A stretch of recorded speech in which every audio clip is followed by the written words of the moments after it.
ओम नमो भगवते वासुदेवाय. तर आपण श्रीमद भागवत महापुराण पाहत आहोत आणि हा त्यात आपला द्वितीय स्कंद चालू आहे. द्वितीय स्कंदातील हा अध्याय 10व्या अध्यायामध्ये आपण भागवताची 10 लक्षणे पाहणार आहोत. तर श्री सुख म्हणाले, परीक्षिता, या भागवत पुराणात सर्ग, विसर्ग, स्थान, पोषण, उती, मन्वंतर, ईशानुकथा, निरोध, मुक्ती आणि आश्रय अशा 10 विषयांचे वर्णन आहे. यातील 10वे जे आश्रय तत्व आहे त्याचे योग्य ज्ञान होण्यासाठी कधी स्तुतीने, कधी तपश्चर्याने, तर कधी प्रत्यक्ष अनुभवाने अन्य 9 विषयांचे महात्म्यांनी वर्णन केले आहे. ईश्वराच्या या संकल्पाने सत्व, रज, तम गुणांमध्ये विषमता उत्पन्न होऊन रूपांतर झाल्याने जी आकाशादी पंचमहाभूते, शब्दादी तन्मात्रा, इंद्रिय, अहंकार आणि महत्व स्वरूप विराटाची जी उत्पत्ती होते त्याला सर्ग म्हणतात. ब्रह्मदेवाकडून ज्या चराचर सृष्टी निर्माण होतात त्याचे नाव विसर्ग. प्रत्येक क्षणाला नाशाकडे जाणाऱ्या सृष्टीला एका मर्यादेपर्यंत स्थिर राहण्यात भगवान विष्णूंची जी श्रेष्ठता सिद्ध होते तिचे नाव स्थान. भगवंताची भक्तांवर जी कृपा होते तिचे नाव आहे पोषण. मन्वंतरांचे अधिपती जी भगवत भक्ती आणि प्रजापालन रूप शुद्ध धर्माचे अनुष्ठान करतात ते मन्वंतर म्हटले जाते.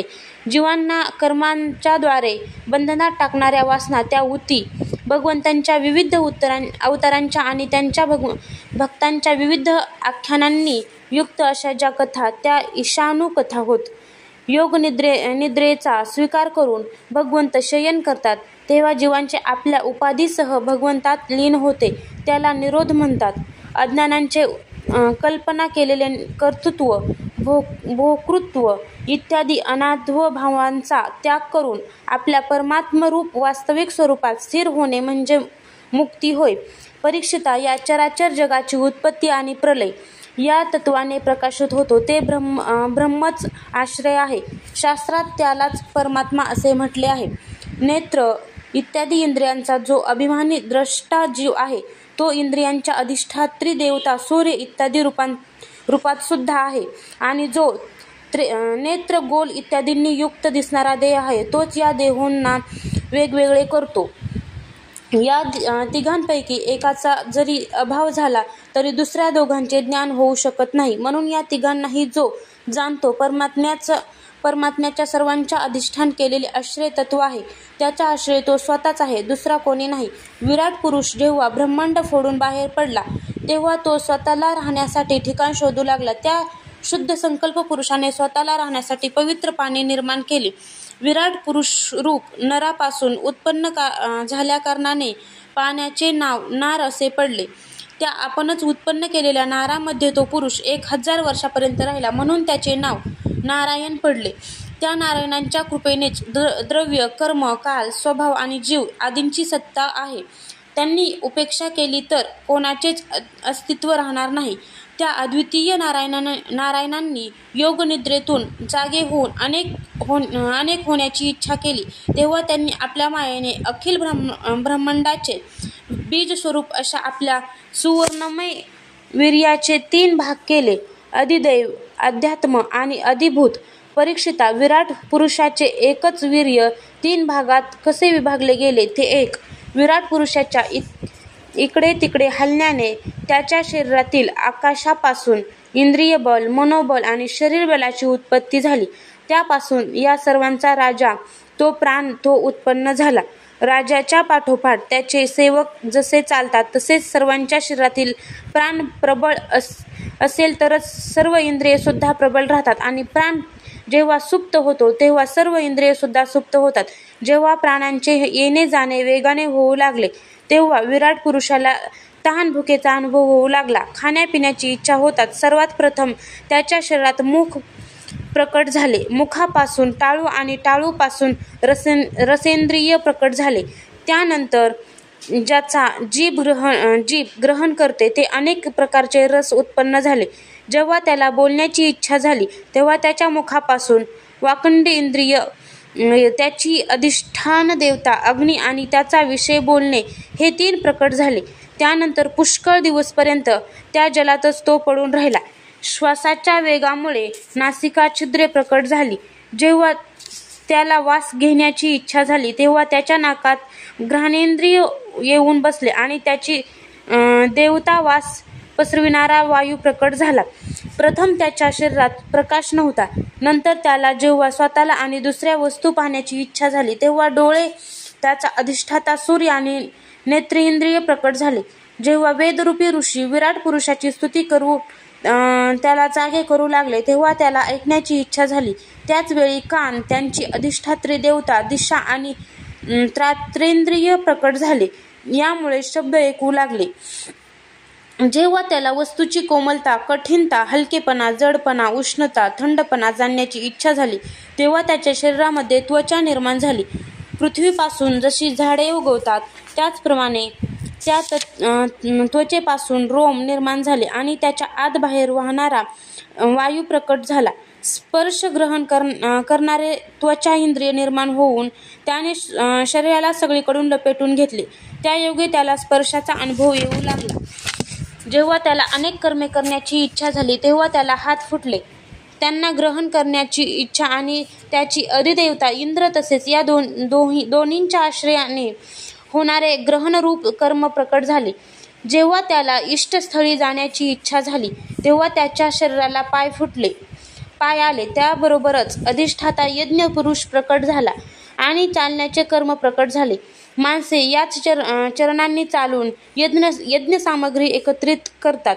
संतान, स्त्रीसुख आणि स्वर्गभोगाची इच्छा झाल्यावर विराट पुरुषाच्या शरीरात लिंगाची उत्पत्ती झाली. त्यात उपस्थ इंद्रिय आणि प्रजापती देवता तसेच या दोहोंच्या आश्रयाने राहणाऱ्या कामसुखाचा आविर्भाव झाला. जेव्हा त्याला मलत्याग करण्याची इच्छा झाली तेव्हा त्याला गुदद्वार प्रकट झाले. त्यानंतर त्यात पाशु इंद्रिय आणि मित्र देवता उत्पन्न झाली. या दोहोंच्या द्वारा मलत्यागाची क्रिया होते. अपान मार्गाद्वारे एका शरीरातून दुसऱ्या शरीरात जाण्याची इच्छा झाल्यावर नाभी प्रकट झाली. त्यातून अपान आणि मृत्यू देवता प्रकट झाली. या दोहींच्या आश्रयानेच प्राण आणि अपान वेगळे होऊन मृत्यू येतो. जेव्हा विराट पुरुषाला अन्न पाणी घेण्याची इच्छा झाली तेव्हा पोट, आतडी आणि नाड्या उत्पन्न झाल्या. त्याचबरोबर आतड्यांची देवता समुद्र, नाड्यांच्या देवता नद्या तसेच समाधान आणि पोषण हे दोन्ही त्यांच्यावर अवलंबून असणारे विषय उत्पन्न झाले. जेव्हा त्याचे आपल्या मायेविषयी विचार करण्याची इच्छा केली तेव्हा हृदयाची उत्पत्ती झाली. त्यापासून मनरूप इंद्रिय आणि मनाची देवता चंद्र तसेच कामना आणि संकल्प प्रकट झाले. विराट पुरुषाच्या शरीरामध्ये पृथ्वी, जल आणि तेजापासून त्वचा, चर्म, मांस, रक्त, मेद, मज्जा आणि हाडे असे 7 धातू प्रकट झाले. तसेच आकाश, जल आणि वायूपासून प्राणाची उत्पत्ती झाली. श्रोताद्री इंद्रिये शब्दादी विषयांना ग्रहण करणारी आहेत. ते विषय अहंकारातून उत्पन्न झाले आहेत. मन सर्व विकारांचे उत्पत्तीस्थान आहे आणि बुद्धी सर्व पदार्थांचा बोध करून देणारी आहे. भगवंताच्या या स्थूल रूपाचे वर्णन मी तुला सांगितले. हे रूप बाहेरून पृथ्वी, जल, तेज, वायू, आकाश, अहंकार, महतत्व आणि प्राकृती या 8 अवतारांनी आच्छादिले आहे. याच्याही पलीकडील भगवंतांचे अत्यंत सूक्ष्म रूप आहे. हे अव्यक्तेय, निर्विशेष, आदि, मध्य आणि अंत यांनी रहित तसेच नित्य आणि आहे. वाणी आणि मन तेथपर्यंत पोहोचू शकत नाही. मी तुला भगवंताच्या स्थूल आणि सूक्ष्म अशा ज्या दोन्ही रूपांचे वर्णन ऐकविले ती दोन्हीही रूपे भगवंतांच्या मायेच्या द्वारे रचलेली आहेत.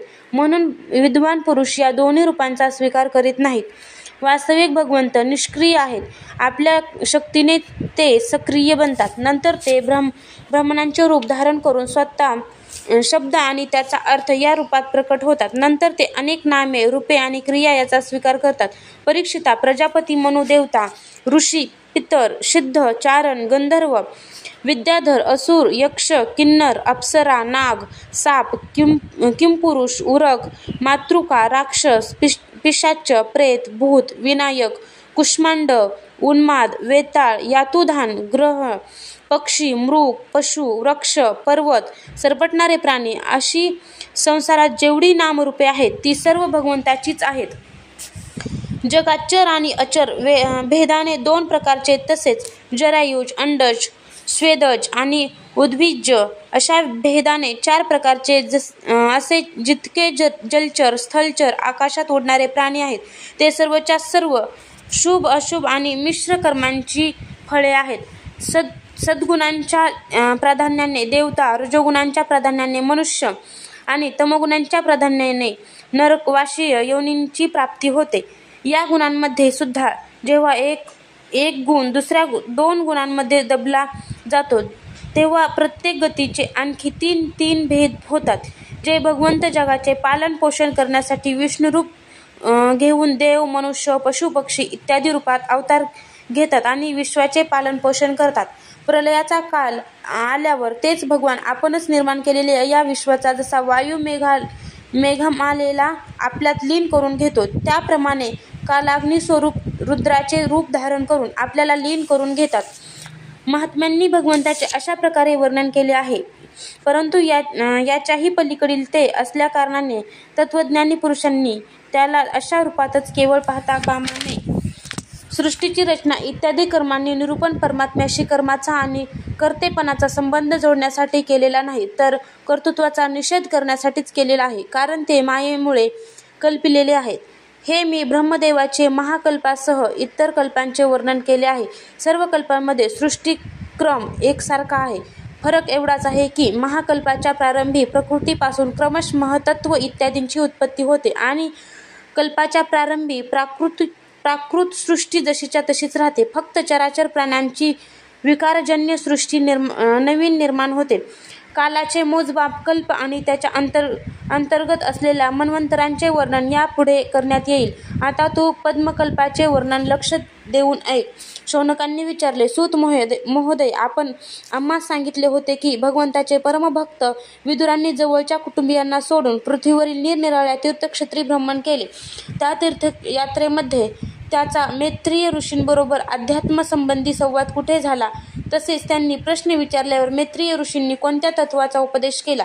सूत महोदय, विदुराने चरित्र आणि आपण आम्हाला ऐकवावे. त्याची आपल्या बांधवांना का सोडले आणि पुन्हा ते त्यांच्याकडे का परत आले? सूत म्हणाले, ऋषींनो, राजा परीक्षिताने विचारल्यावर त्याच्या प्रश्नांना अनुसरून शुकाचार्यांनी त्याला जे काही सांगितले होते तेच मी आपणास सांगतो. लक्षपूर्वक ऐका. अध्याय 10 समाप्त.